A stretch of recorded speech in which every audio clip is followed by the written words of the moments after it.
Hello, everyone, and welcome to another fantastic episode of Was That in Good Taste?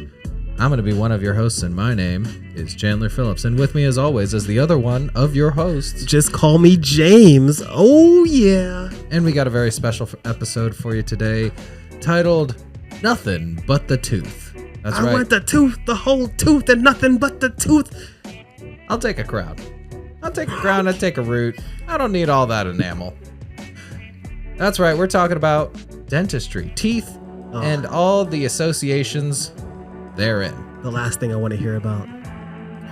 James, why did we pick this topic this week? Because I had my first oral incident. I had my first oral emergency. My wisdom tooth rebelled, and it needed to be withdrawn from my head post-haste. Did you say oral incident? Yes. That sounds connotative. What was it like getting your first wisdom tooth pulled? Is this the first time you've had a tooth pulled? It's the first time I've had tooth pain like that. And it was life-changing. And you... sorry if this is a faux pas question, but how old are you? How long have you... 38. I've never had a crown, a cavity. That's wild. How have you never had to have like any sort of oral surgeries up until... How have you survived up until this point? I think you'll find it funnier when I admit that when I first lived by myself, many years ago, over a decade or so, my oral hygiene wasn't great because my breath never stinks. So there was a long time where I just was real. My brushing of my teeth was... I know you like to think your breath don't stink, but if you lean a little closer, you can find those molars smell like poo. Oof. So I really didn't have the best oral hygiene for like 5 years. But every time I went to the dentist, they're like, your teeth are great. They're amazing. No cavities, no nothing. There you go. And you know, that kind of reinforces a bad habit of oral hygiene because they're like, you're good. And you're like, hey, what I'm doing was working. Let the plaque build up. Hey, build that plaque. Am I right? We have a fun cocktail to get into. we have to go over. We're gonna drink this cocktail. And we have to go over our oral hygiene sessions because I feel like mine is a doozy. Actually, really? Yes, I think it's a doozy. But first, don't forget to like, comment, and subscribe, and also for us to let me get this camera out of my freaking face. For us to what is this? Oh, we're introducing it. Okay, so this is a fun cocktail by my own design, which James helped prep the ingredients for, and also provided the kitchen and the equipment therein. But this is a Chandler original. Wiki. And it is what I like to call Cocktailaholics. Hi, my name's Chandler, and I'm a cocktailaholic. Hi, Chandler. This one's a fun one called the Swish and Rinse. It features a Rumpelmint's mint schnapps, as well as a Szechuan peppercorn infused simple syrup, topped. Actually, the order in which you pour this is kind of backwards from like your regular like highball kind of drink, because usually you'd pour in your spirit and then do you top with soda, but because the Rumpelmints and the syrup are so dense, right? I had to put the ice in first, then the soda, and then kind of try to let the syrup go on top and in the hopes that it would kind of slowly sink down.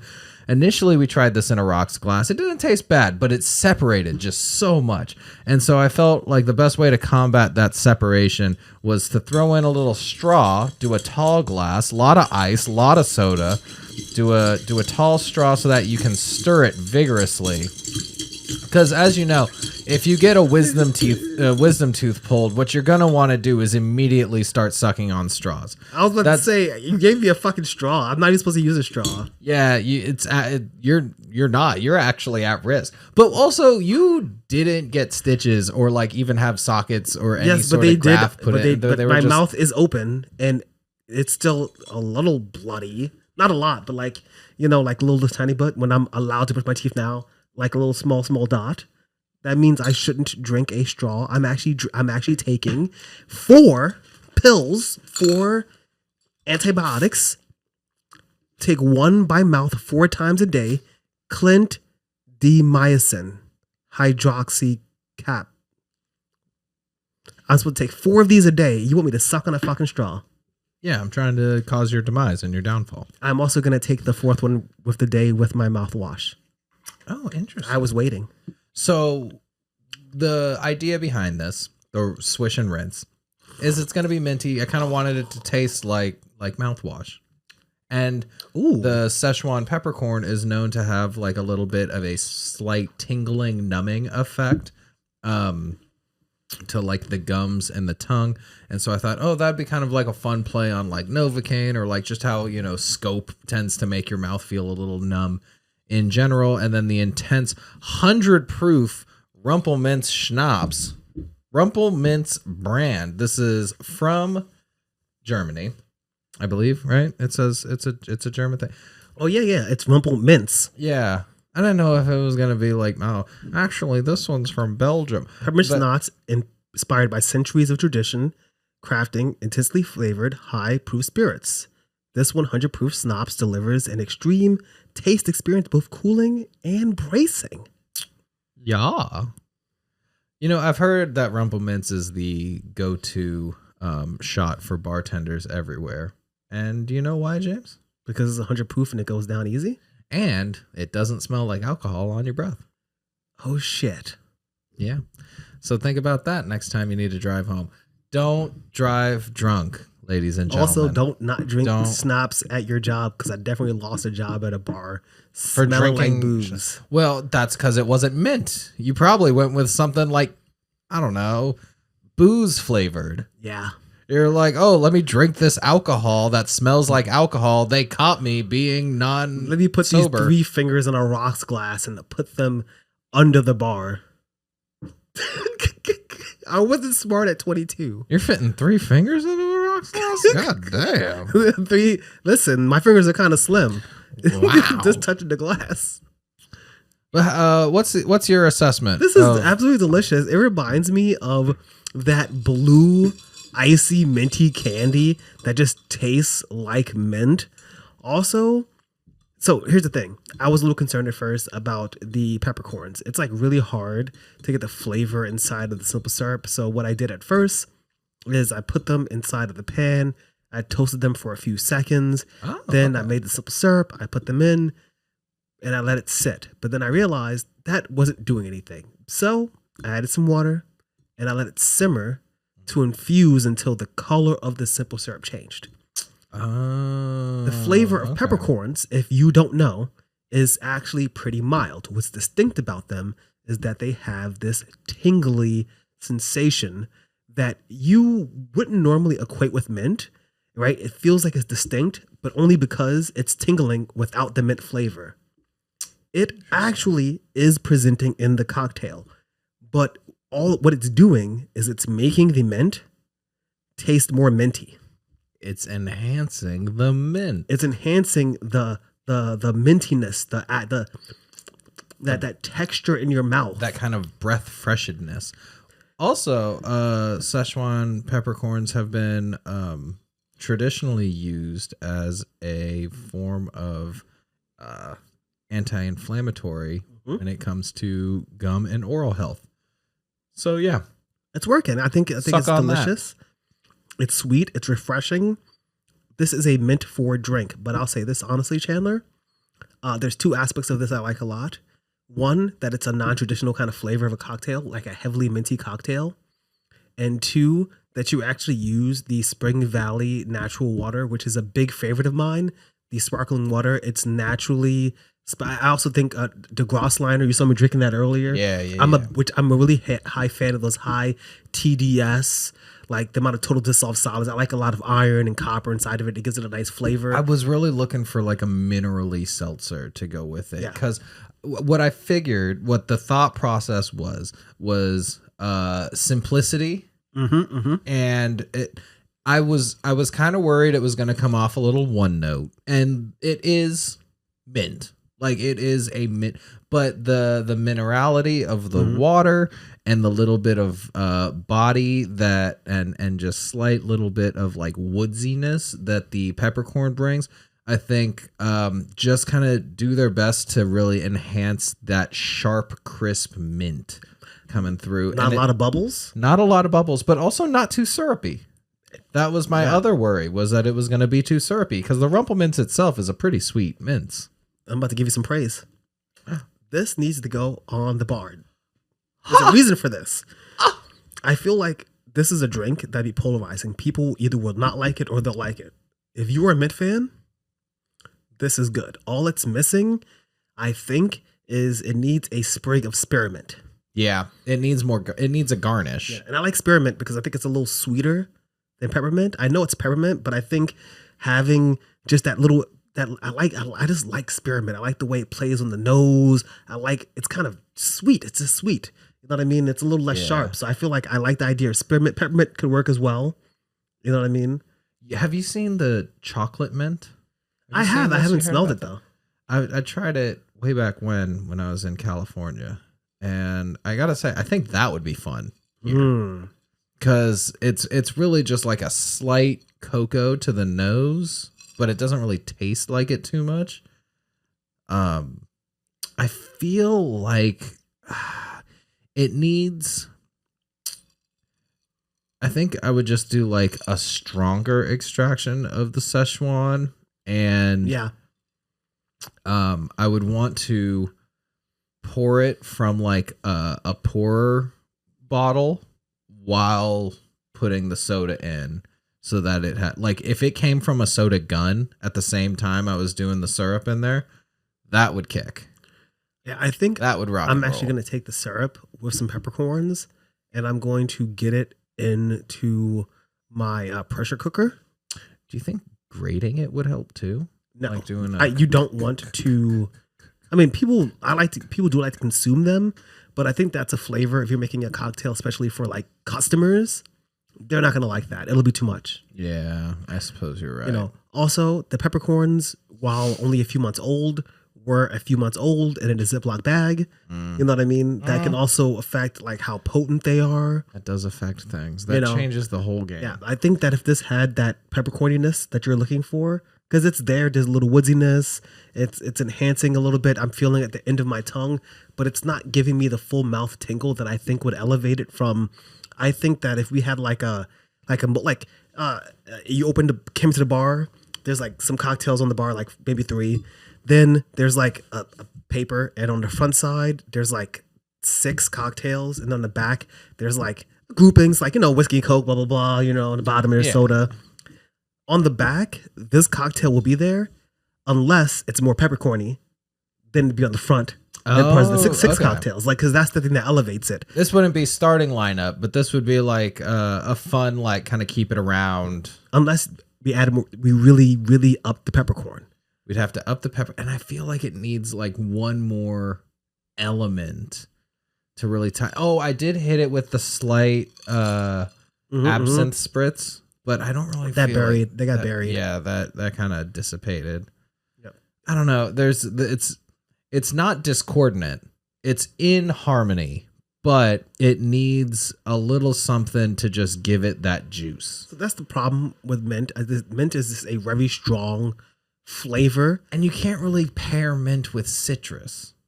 And citrus is usually like that go-to guy. That's why I think the peppercorns is a good idea, because it's emphasizing the sensation, right? So the kind of person who likes a fun, interesting cocktail, who likes mint, would love this cocktail. Maybe instead of using Rumple Minze, we would be making our own schnapps. James, would they love this cocktail, or would they be in love with this cocktail? They'd love it. They'd love it. They wouldn't be in love with it. I knew it. It might not last forever, but while it lasts, but it's not going to be at the same fervor to keep it in the top 6 front page menu. Oh, we're still talking about the cocktail? Yeah, we're still talking about the cocktail. So that was the cocktail. Delicious, delectable. It was quite nice and quite a sensation. And honestly, it's crazy, because I would never personally. It's interesting because this is effectively a peppermint cocktail, right? There are definitely cocktails that have mint in it, and there are some cocktails that have a little peppermint in it. But this is a peppermint cocktail. And I love that. Winter? This tall glass? Come on. I mean, a mint julep kind of also plays on that whole, like, oh, or a mojito too. Like, oh, it's mint and it's lime and it's fresh and it's zesty. But a mojito is a lime cocktail with some muddled mint. Yeah. And I think the mint plays differently. It's not the center of the cocktail. yeah. Look at me talking about you. You taste like mouthwash, but like mouthwash doesn't taste bad because if it did, they wouldn't make mouthwash that flavor. Hey, if mouthwash tastes bad, then why did I get drunk on it in sixth grade? Think about it like this, right? You're at the bar. You see a little shorty, a little fae or they, a little, a little him or them, you know what I'm saying? You at the bar, you watching Survivor, you watching RuPaul's Drag Race. I have a question for you when you're done with this. You know, you had a little, you had a few drinks, but you see them looking all cute at the bar. You look around.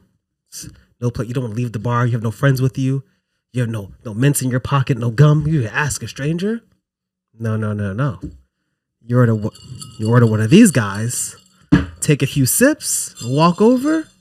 Lean in real close, and you won't sound like you hang out at a bar trying to hit on people while you're really, really, really drunk. And you'd be like, hey, how's it going? If somebody did that to you, and you know it, the person who does that, they come, they throw their armor on your shoulder, and they're breathing their hot, beery, whiskey-y, tequila-y breath, right? Or they stink like vodka, right? Vodka stink. But imagine if somebody comes over to you, they throw an arm around you, and they say, hey, and it's cool a cool, refreshing. You're like, ooh, come on. That new breath smell? Fantastic. It's like, you've been Someone here for get a while. this guy key to the city because this is the new mayor. Hey, buddy, this guy's breath smells pretty good. And he's drunk. Who'd have guessed? So, okay, I got a question. And it has nothing to do with anything, really. But I've been seeing the phrase fine followed by SHYT. Is that an acronym? Fine shit. Or it's okay, so it's shit, it's not shite.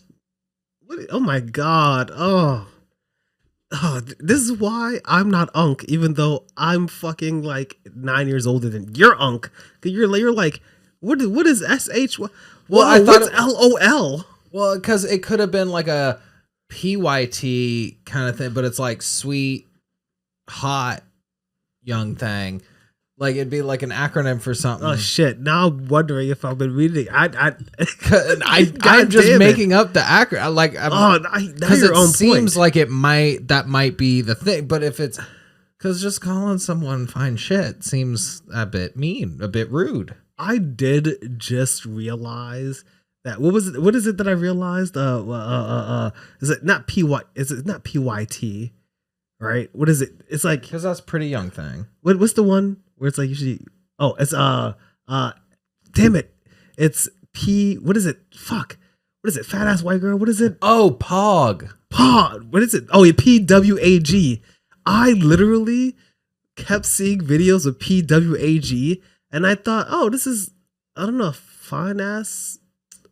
Like, I didn't understand. I was like, oh, they're all pretty. So like they're a pretty ass white girl, and they were all thick. But like I'm like, okay, all the guys in the videos are black, so they think they're pretty.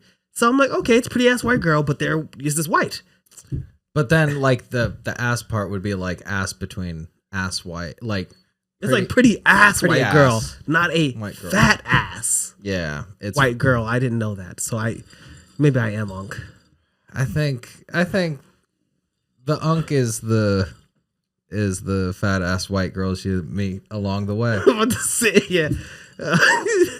Oh man, I'm definitely an Unk then.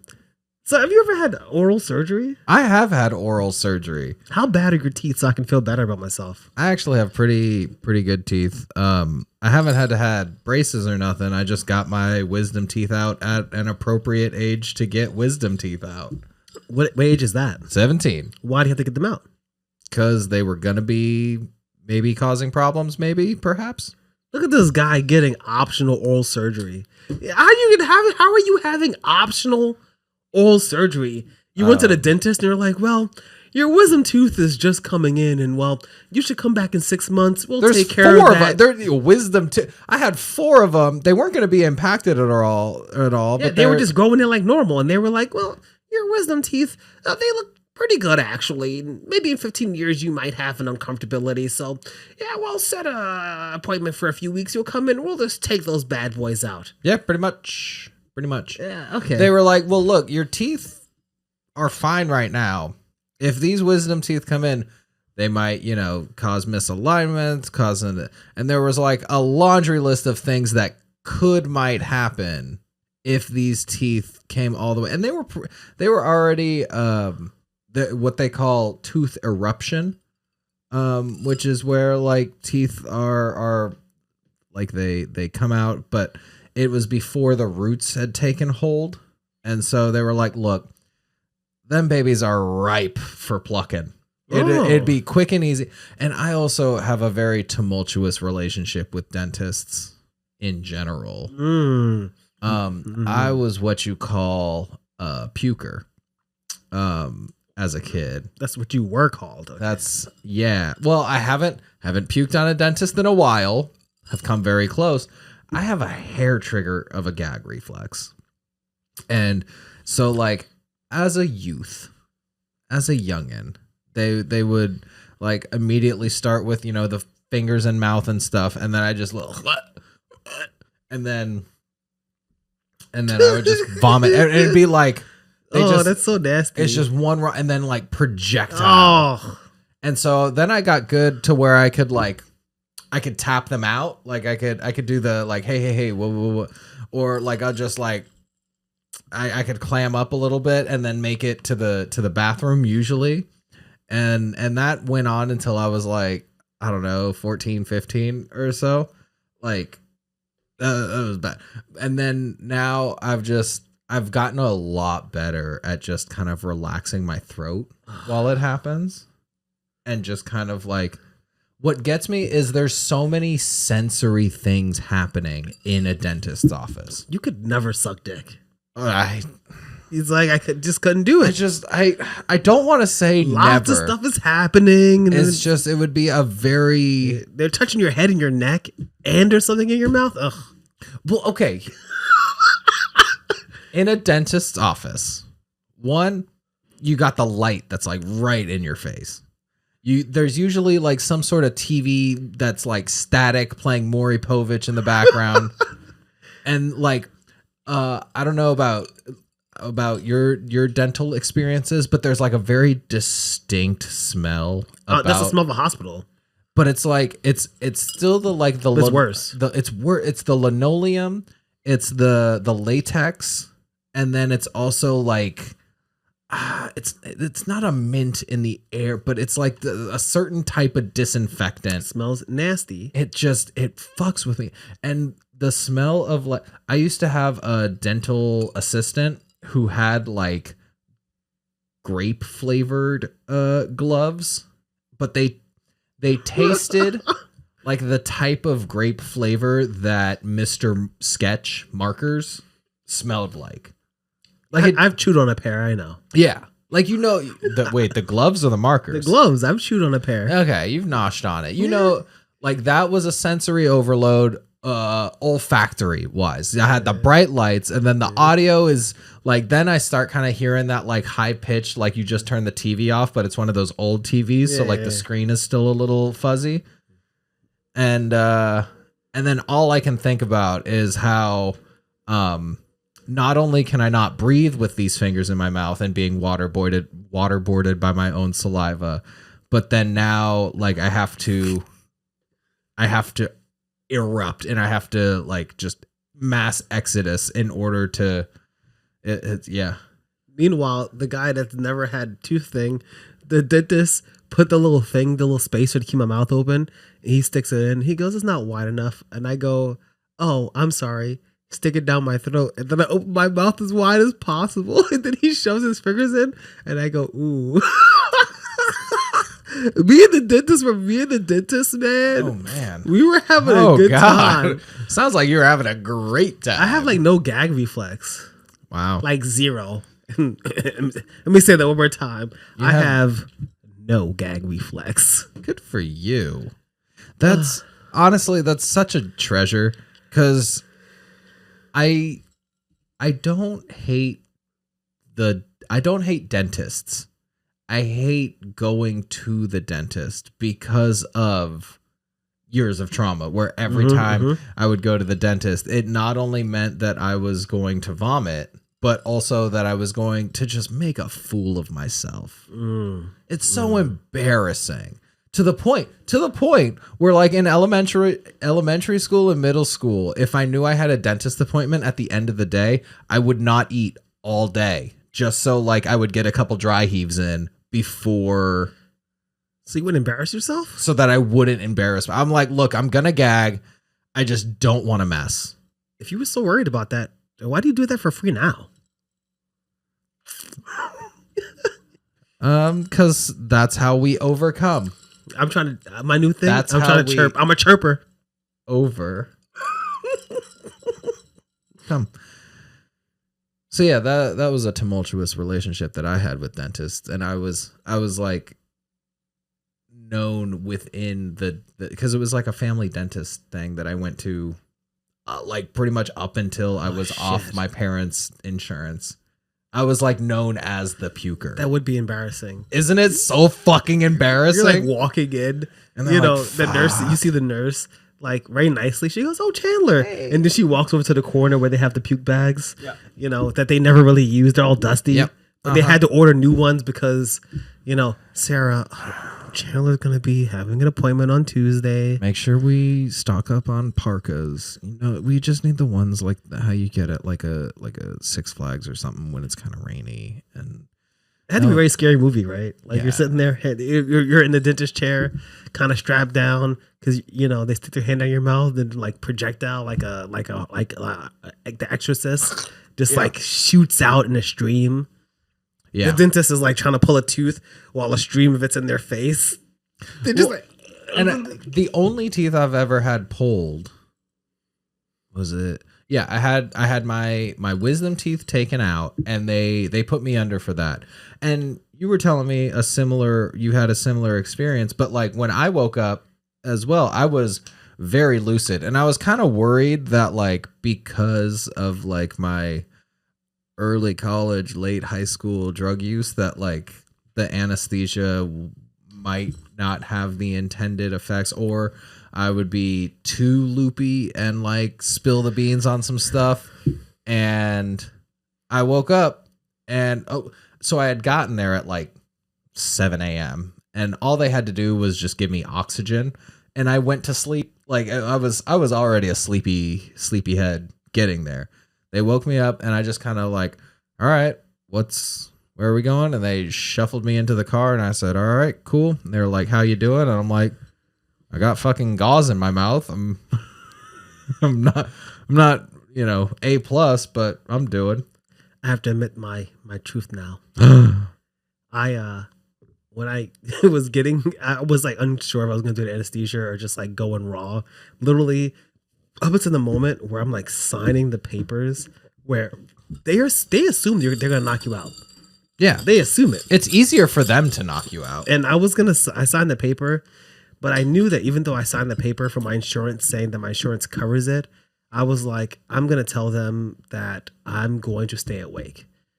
The dentist cracked me up. I decided, okay, I'll go under. But I didn't want to go under because about the day before when we recorded the Tasties, so 2 days before, in addition to all the drinking of the Tasties, I also had like 50 milligrams of like the cannabis drink.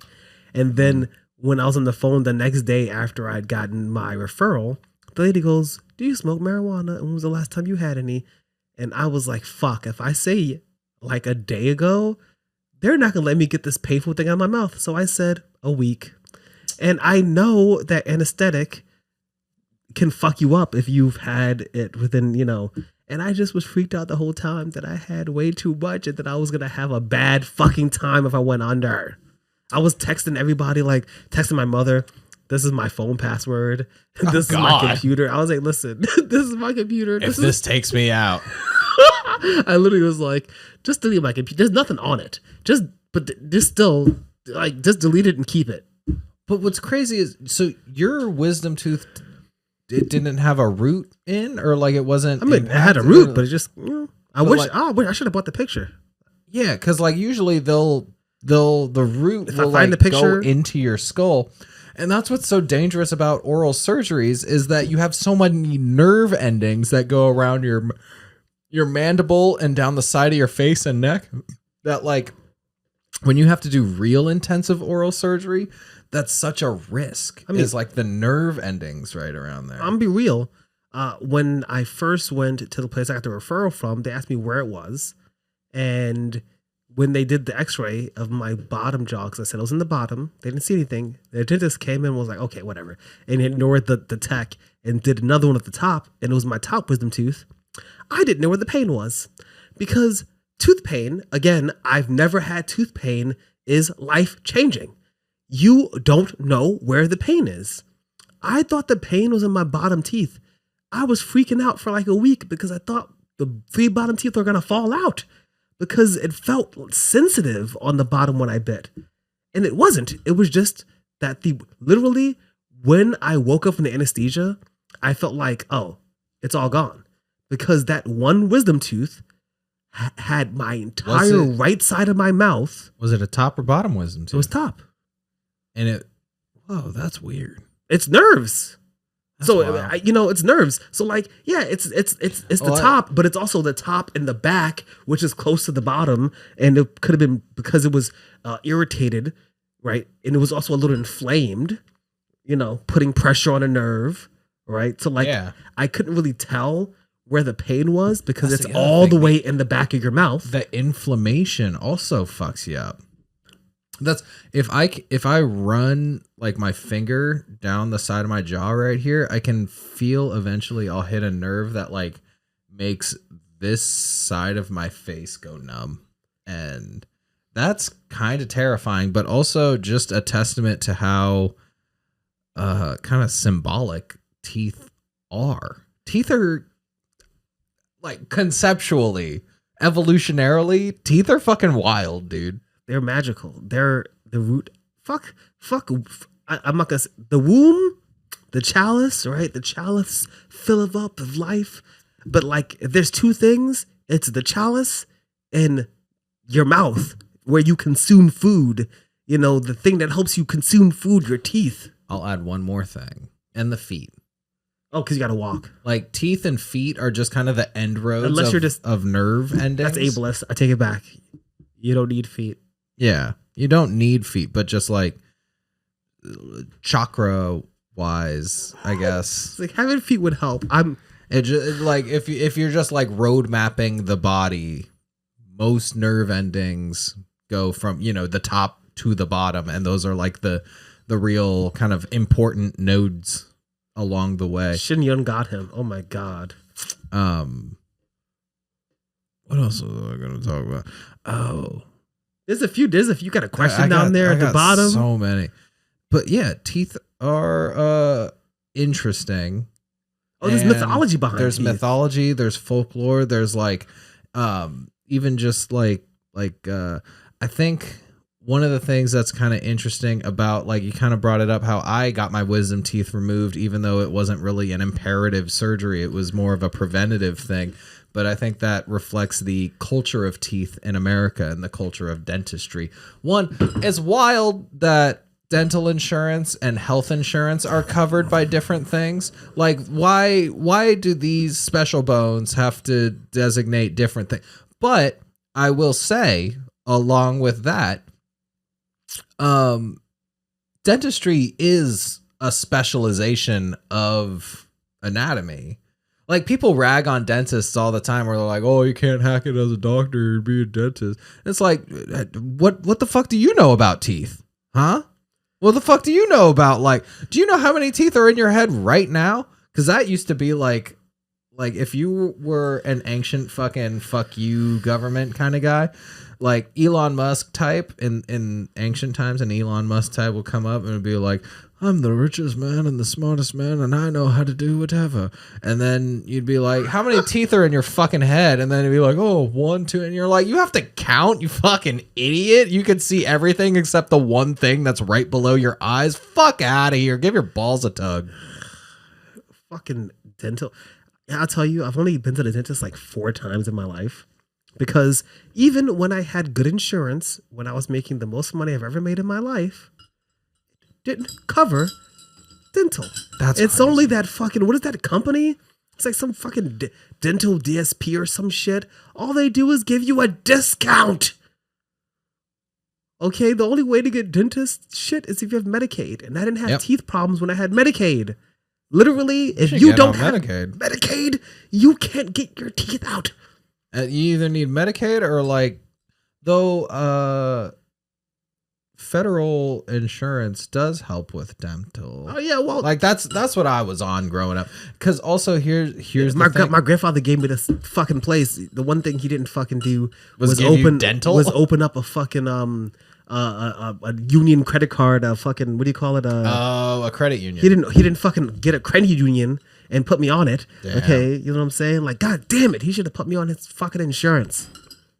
That is wild. That's the one thing my mom has always. I feel bad I said that. My mom has always said, like, if you only can take care of one thing on your body, make sure that you take care of your teeth. And part of it's from like a vanity, or like it's one of the first ways you present yourself, and in a first impressions kind of way, but also because teeth problems will always arise at the worst possible time. I mean, you know, it's not a secret that my mother has no teeth. And my mother's only 55. She lost all her teeth when she was like in her 30s because she had me young. She had no dental insurance. She had like no prenatal pills. And so her teeth became bad, and we had no money to have her teeth getting taken care of. So she had to have all her teeth taken out young, effectively. Yikes. You know what I mean? And I'll be honest and say that, like, you know, the day that happened was so also the dentist was like, oh, you don't have insurance and your Medicaid is actually going to run out. She was really trying really hard. It's like really hard to get approvals and stuff. Mm-hmm. She got the approval, and the dentist was effectively like, oh, you know what? I can actually just pull them all today. Because she wouldn't have had insurance. Oh. So she was like, there's only 2 options. It's either do it all at once while you still are on the insurance. Yeah. Or so they pulled all of her teeth but 2 in one day. Which 2? It's like the canines. Oh, interesting. Yeah. So yeah, that was that, you know, witnessing that really freaked me out, even though I was like 19 years old. And even though I didn't really eat a lot of sweets and a lot of candy, I scaled that back a lot. Yeah, that would definitely make an imprint. That dentistry shit is fucking crazy. That it's like a separate insurance. Actually, it makes sense. Your teeth are probably the most important bone in your body. Break any bone in your body, but your teeth, and it'll heal, or you can live with it being broken. You cannot live with broken teeth. Yeah, but people do every day. People, and against their will, so bad. Every day. When you see that person in the street who has broken teeth, you're like, oh, look at that person. They're poor. You recognize that if you have a little toothache, if their teeth are cracked in half. Yeah, like a toothache is insurmountable. Crazy. And, like, you think about how ancient dentistry is. Like, just the practice of, like, fucking with people's teeth because someone will come in and be like, oh, I have a toothache. And you're like, well, all we know is that there's a problem in your mouth. It's probably because a witch put a hex on you, but I guess we gotta yank it out. Oh, that's the other thing. That's another fun thing. Because the tooth fairy lore. We'll get into that. I'm down for some tooth fairy. You have a tooth fairy story? Tooth fairy always been very kind to me. I've been good at pulling. Dude, there was one week in like 5th grade where like I pulled like 3 molars out in a week. I don't know. It was just like all of their time all at once. And I was in class too, where I was just like bored. And then I was like, oh, fuck. can I get an envelope for this? I just need to hold on to it, for tooth fairy purposes. And I, I held on to like all three of them at once, and then cashed them in, and then was like, all right, tooth fairy, fuck yeah. How were they cashed in? How did you get your tooth fairy money? You go down to your local credit union and you say, here are my teeth, money, please. And they go, would you like that in stocks, bonds, or CDs? I would like to invest in index funds. So I got my teeth working for me.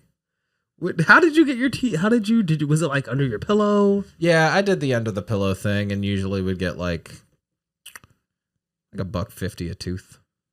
So like when I got all three of them, I got like $5. I remember distinctly my friend Georgie was at my house and I had a tooth that fell out and we had a sleepover. And I remember putting the tooth under the pillow. And then it wasn't bedtime yet, but I guess it was before bedtime. And we go and we're like randomly jumping on the bed and a bag of coins was under the pillow. Because that's the money my mother had. It was like a bag of coins. And I would be like, oh my God, the tooth fairy. I was like, I was awake. How did that even happen? That's magical as fuck. I was like, what the fuck? That's amazing. I was like, where did these coins? I was like, what the heck? Oh my God. Wow. Dude, your tooth fairy works on a fucking return. My mother was doing her duty. I'm sorry, the tooth fairy is real. The due diligence. Do you know anything about the tooth fairy history? You put it in the show notes. You have tooth fairy history? Yeah, so tooth fairy is just a tradition that we've kind of taken and adopted in Western. Like it comes from like the English general veneration of teeth, or actually more like concern that your teeth would fall into the wrong hands, because it was believed that you had to properly dispose of the teeth, otherwise witches could use them in their like potions or spells to then influence and control the person whom's the tooth is from, because the tooth kind of symbolized having an essence of the person in them. Wait a minute. Whoa, that's crazy. And so the tooth fairy is kind of like a means of like parents telling their children to hold on to their teeth and kind of making a big deal about it, rather than just being like, yeah, your tooth falls out, you bite your nails, like things sometimes just fall out of you and fall off of you. But they're like, no, hold on to your tooth, because then they'd be like, we have to dispose of the tooth properly. And also parents kind of like that for like, oh, they're all growing up, they're being like my little baby, like sunrise, sunset. Who is this little boy? Teeth have a bit of the person in them. So does that mean that George Washington's dentures that are made of slave teeth had the essence of the slaves? And that's actually like he kind of adopted, fucking crazy, because he either like had that kind of like somewhat superstition and just compartmentalized. Well, they didn't see black people as people, right? Distinctly. So actually, it makes sense. But it's like if they're not people, why would you get teeth from a dead British person for dentures when you could either kill a slave or get a dead slave? It cost too much money. You wouldn't kill one, and you put you take their teeth when they've passed. Well, I mean, also honestly, for taking teeth from corpses, it's in when they're alive too. The Brits aren't going to be your first choice. Sorry, just saying. Let's be real. Like, also, they don't really need teeth to work in the fields. I'm not even trying to be like, and so it would be slave teeth and ivory. So it was definitely kind of like a prized commodity of sorts, where it was like, oh, well, maybe he picked and chose like, oh, I want that bicuspid, I want that molar, I want those two incisors, and then let me just throw in a couple extra molars just for. Damn, I never thought about that before, because it's like he had craft is and slaves. Also, think about that. They're valuable, right? That a grill? It is a grill. Slaves are valuable, right? Like ivory is valuable, but slaves, even though they didn't see them as people, they saw them as valuable commodity. Mhm. And slaves were not cheap. Right? That's if you're rich, you had slaves. If you were poor, you had none or you had one. Yeah. Right? So having a mouthful of teeth from slaves, that shows your wealth. Oh, definitely. That's crazy. I'm not even joking. I'm not even trying to be funny. I'm not trying to be dramatic. Okay, I'm sorry about the DEI talk, but I just feel that's it. I never thought about it like that. Well, you want to talk about some other historical trauma related to teeth? Please do. In history, usually when genocide is committed, and this is across genocides, there'll be like mass burials and stuff, but in the process, depending on, how starved for cash the attacking or, the genociding powers are, they will strip both alive prisoners and corpses of any gold or silver caps, crowns, and fillings. And to the point where, like, if you go to Holocaust memorials, they'll usually have some sort of dedication to like the amount of weight of gold that was extracted from prisoners, both in concentration camps and just like political prisoners or just like that kind of stuff. And it's interesting how like there seems to also be such a stripping of humanity that comes with taking someone's dental work. Yeah, it's like not even their clothes, not even their possessions, but like taking bits of them that are valued for yourself. Oh, just to melt it down for capital. Crazy.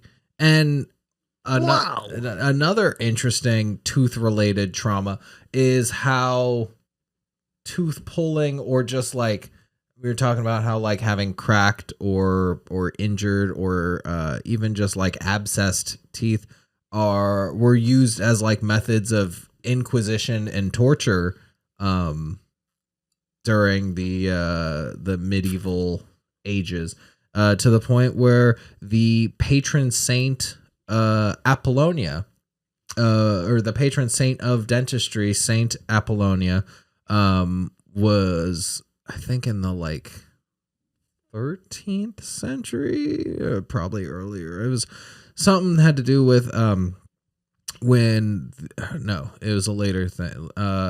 Christians were being inquisitioned, and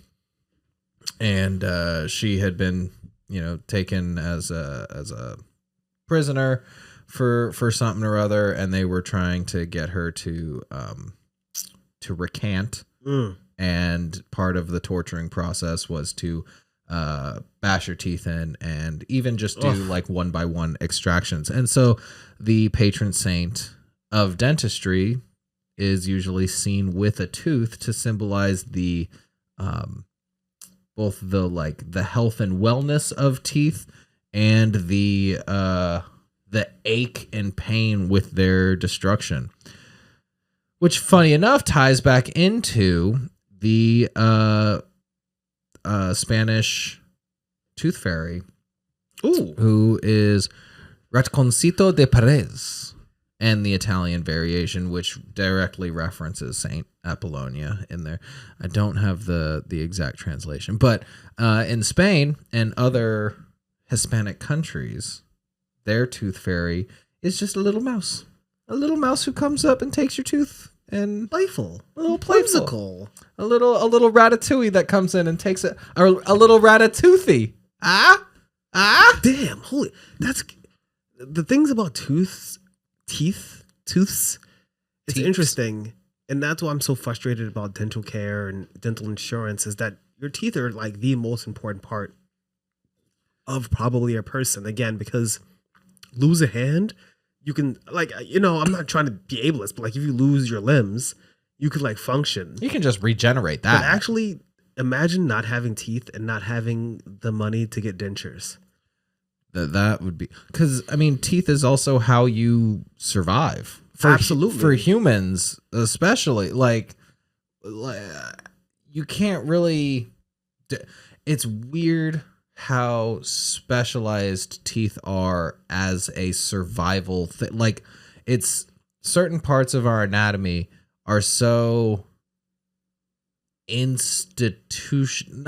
That's the wrong, not institution, but like they're so essential. Yeah, absolutely. That when we look back on like evolutionary traits that have defined like these major leaps in clades and families and genuses and stuff, one of the furthest back one is gnathostomes, which is just gnatostome.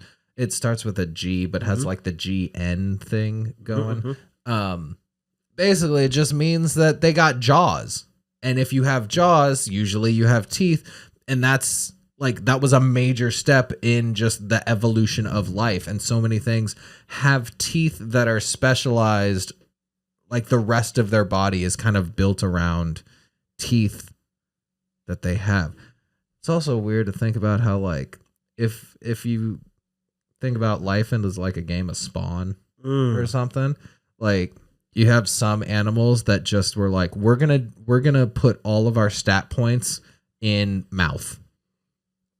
We're just all mouth, and we're gonna do teeth, and everything around that is just going to, like, teeth is our LeBron, and everyone just feed the ball to teeth. Like, that's what crocodiles are. They're just like all teeth. It's just all teeth all day. Look, we got teeth and mouth. Everything else is going to make sure that teeth and mouth get to exactly where teeth and mouth need to go. No joke. No joke. I have to hit you with something. Yeah. New thing. 10-minute tidy. That's it. We got to tidy it up in 10 minutes? We got tied up in 10 minutes, and I would be remiss personally if I don't mention, of course, like, the importance of teeth. And I did mention slavery, and I think there's always an image of, like, putting slaves on an auction block and looking at their teeth. And the reason why is because people with good teeth are healthy. Yeah. Right? Because your teeth are a reflection of your health. And that's why they are the absolute most important part of your body.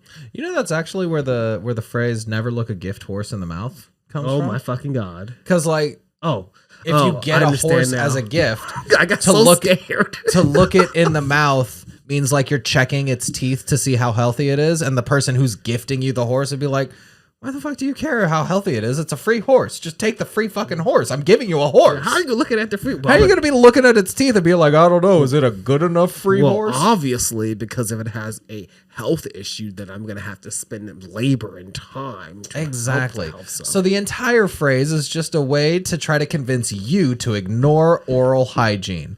And we won't stand for that. One time I went to a event with my church, and I was part of like the youth group, aka me. It was just me watching a bunch of little kids, and we went to this like thing, and there was like a Charlie Brown teeth thing, and in it Snoopy was trying to use Charlie Brown's toothbrush, and he's like, oh, you can't use my toothbrush, and that traumatized me.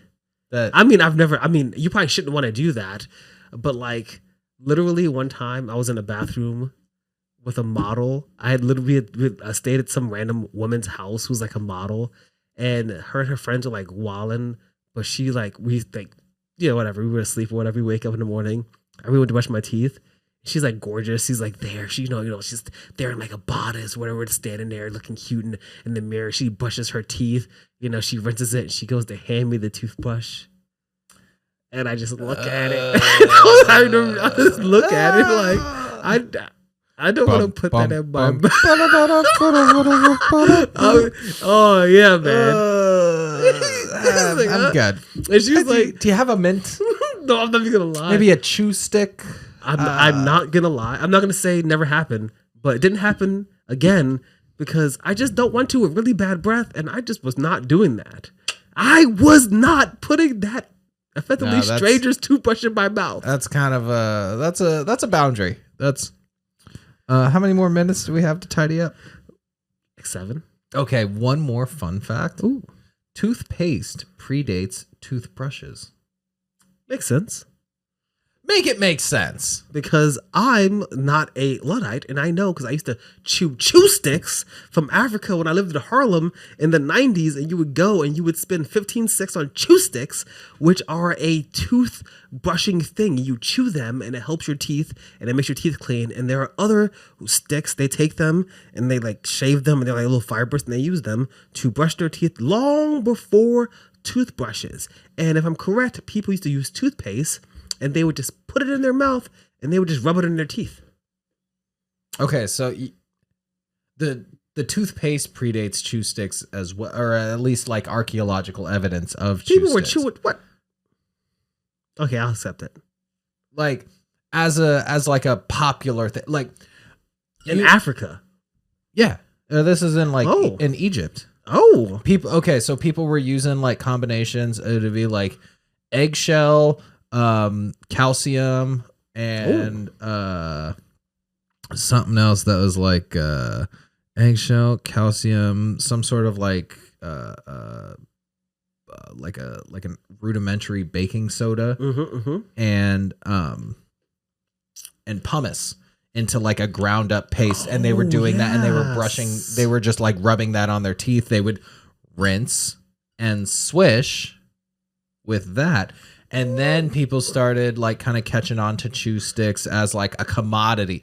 Granted, there were probably, early humans who would like chew branches and stuff because like whatever things that were happening were just kind of alleviating. So chew branches and stick would be first. But no, I'll but accept like, toothpaste. like I'm saying as a commodity, I mean, as an archaeological commodity. So in Egypt, who was doing that in Egypt? The Egyptians. Okay. I'm just curious. I don't know. But there's also the Siwak of the Islamic Empire that like that's kind of a similar to the chew stick thing, but like that's what I mean. But like it was commodified. It was like, hey, if this, do this. Kind commodified, of like, not local, not regional. Exactly. Like I'm sure there were regional people who were just like, hey, we happen to find this one root kind of takes away some tooth pain sometimes and when we chew on it. But it wasn't like hey, your teeth are fucked up. Chew on this and maybe it'll get rid of some of that plaque. Pumice though? Oh, their teeth must have been real sensitive. They were scraped clean. Oh my God. But I think that's good. All the notes I had on teeth. Good, because I said 10 minutes, but maybe I was wrong. Definitely last episode, I was like, yeah. And I was like, we should wrap it up. And you were like, no, we have a few more minutes. We did not have a few more minutes. Okay. We got a few more minutes. We had 3 more minutes. Okay. We went over 8 minutes. But that's just because we had so much to say. Because we had so much to say, just like we have so much to hear from who? From you. From you. The listeners. And you know exactly how to do that. The voyeurs. You know exactly what to do. You know that you have to like, comment, subscribe. Let us know what's going on. Look down there for our links. You got the last word on teeth. Never look a toothy horse in the teeth.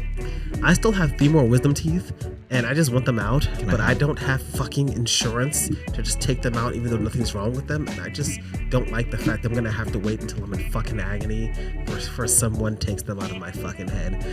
Rip them and rip them. This has been Was That in Good Taste? The tooth, the whole tooth. And nothing but the tooth. You're Chandler Phillips. Just call me James. Remember, drink is not required, but it is recommended. Ooh.